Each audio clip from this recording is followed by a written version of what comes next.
Karen Elizabeth Gordon, author of The Transitive Vampire, dubbed the verb the heartthrob of the sentence. Verbs should do most of the work in a sentence. They describe the state of being of the subject of a sentence, such as I am a writer, express an action, such as I wrote a book, or describe an occurrence of the subject of a sentence, such as something terrible happened. For example, I am here in the studio so that I can record this week's introduction to verbs, where am and can record are verbs. Another example is, you are watching this video so that you can use verbs well in your writing. Verbs are divided into two classes, finite and non-finite. We'll first deal with finite verbs before moving on to non-finite verbs in this week's second lecture. The base form of a verb is what you see in a dictionary. It will have the marker to in front of it. For example, to read or to watch.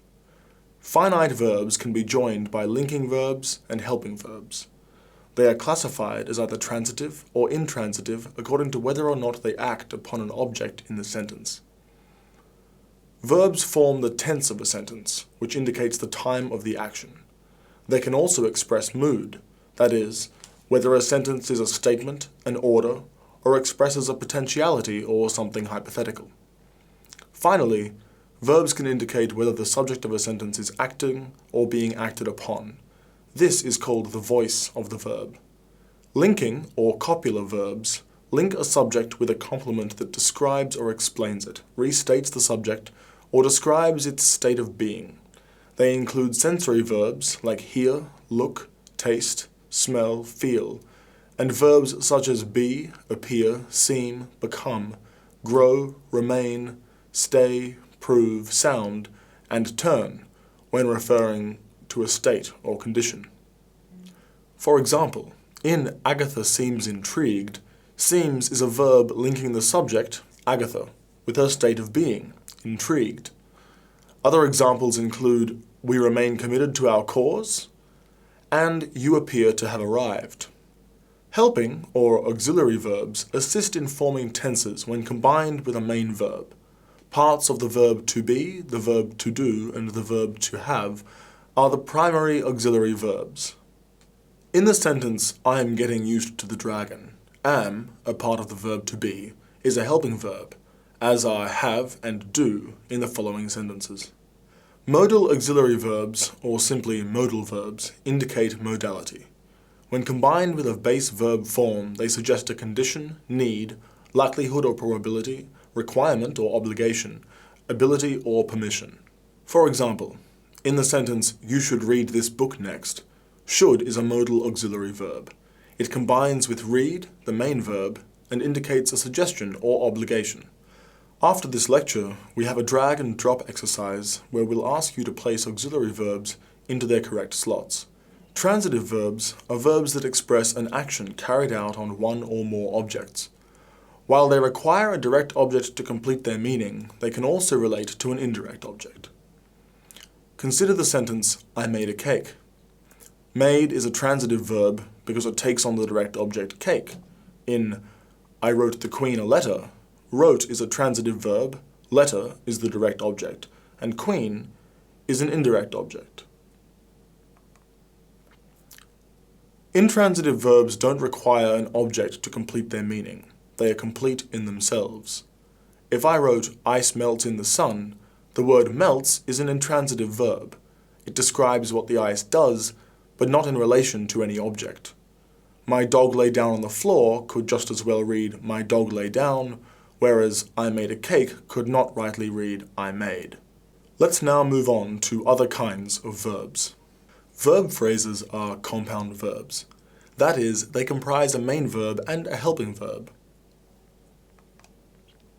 For example, I can read, the film has started, I have been there, etc., where the main verbs are read, started, and been, and the helping verbs are can, has, and have.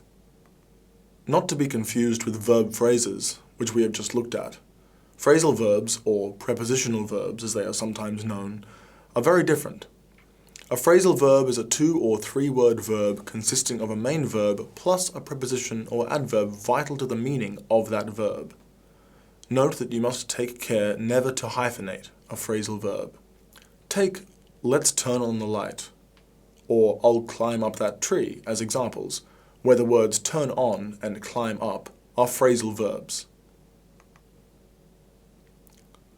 Non-finite verbs, also referred to as verbals, consist of the infinitive, participle, and gerund verb forms. Unlike finite verbs, they can't complete an independent clause, nor does their form change. Participles can be either present or past tense and require the addition of a helping verb to make a verb phrase.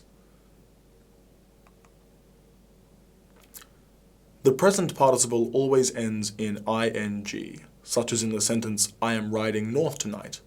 In this example, am is the helping verb and riding is the present participle. The past participle ends in d or ed most of the time, but can have an irregular ending such as t. In the sentence, "I have cooked dinner tonight," cooked is the past participle. In "I have broken my curfew," broken is the past participle and, as you can see, has an irregular ending. The sentence, "bored students need extra work to do," is an example of how a past participle, in this case bored, can function as an adjective. The gerund is a non-finite verb that always ends in ing and always functions as a noun. For example, in "swimming can be therapeutic," the gerund "swimming" acts as a noun. The same goes for dancing, as in "Boris loves dancing." Both present participles and gerunds end in ing. Whether a verb is a past participle or a gerund depends on its function in a sentence. Some grammarians call both gerunds and participles gerund participles. Our last non-finite verb form is the infinitive. The infinitive form of a verb is its base form and is most often introduced by the marker to, as in, "I want to breed show ponies." Some people believe that it's wrong to split an infinitive. This rule came about because the infinitive in Latin is a single word and so cannot be split. In English, the infinitive is two words, and so can be freely split, as in "to boldly go" or "to gradually disperse." One final addition to this lecture is the verbal phrase. Recall that non-finite verbs are sometimes called verbals. A verbal phrase consists of a non-finite verb and the words that modify it. For example, in the sentence, "When examined carefully, the substance did not seem to be harmful," examined, a past participle, is paired with carefully, an adverb. Remember, verbs form the core of the sentence, usually doing most of its work.